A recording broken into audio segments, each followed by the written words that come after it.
Tapon ko lang yung iba.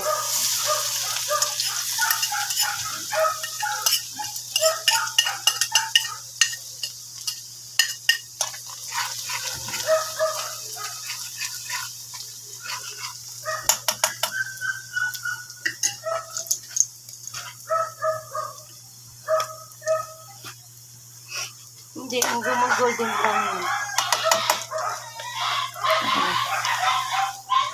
Pinapush mo parang golden brown. Hintayin lang natin mag golden brown. Malapit na siya mag golden brown, mga pochi.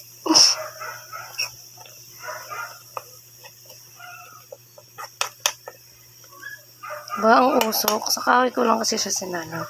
Pero mamaya paglulutuin ko na yung karne, sa rice cooker ko na siya kasi wala kaming kalan dito na digas. Minanghiram kasi ng kalan na di kuryente namin, electric stove. Wala na. Hindi na isinuuli. Ito naman kasi ng aking partner ayaw kuhanin. Ang kinukuha niya, ayaw lang isuli. Balikan natin pagka siya ay maganda ng golden brown niya. Wait lang guys. Yan, habang iniintay kong mag golden brown, makapagdilig muna ng aking mga maliit na halamanan. Medyo pinipeste nga ito ng manok Nakakainis. Meron ako dyan. Actually, sa kaibigan niya ng aking part. Yung ginseng na yan. Meron ako dito kamatis, sili. Siling bell pepper. May ampalaya. Ayan guys. May ampalaya. Punlaya ng kamatis at sili.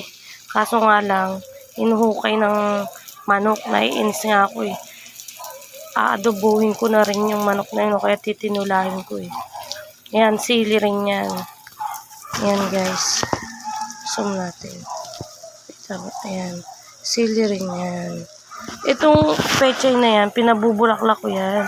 Para may pangbinhi. Ang tinanim ko lang dyan, yung pinagputulan ng ng pechay. Ayan parang ganon. Pinutol yung pechay, sinahog. Ayan, yung pinagputulan ko ng pechay, tinanim ko. Ba, tumubo.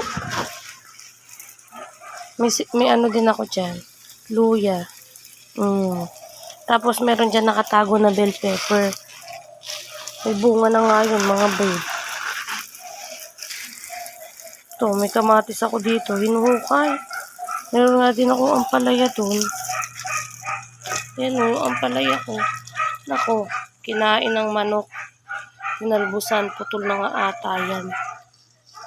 Nakainis. Meron din ako dito. Binunot ko na kasi yung mga kamote dyan.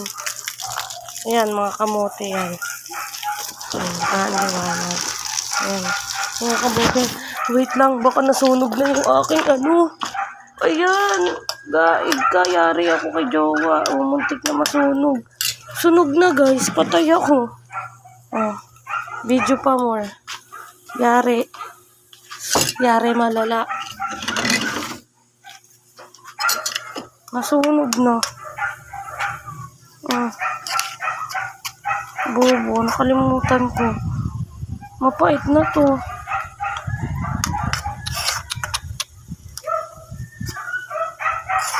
Yari, baka papalitan to sa akin.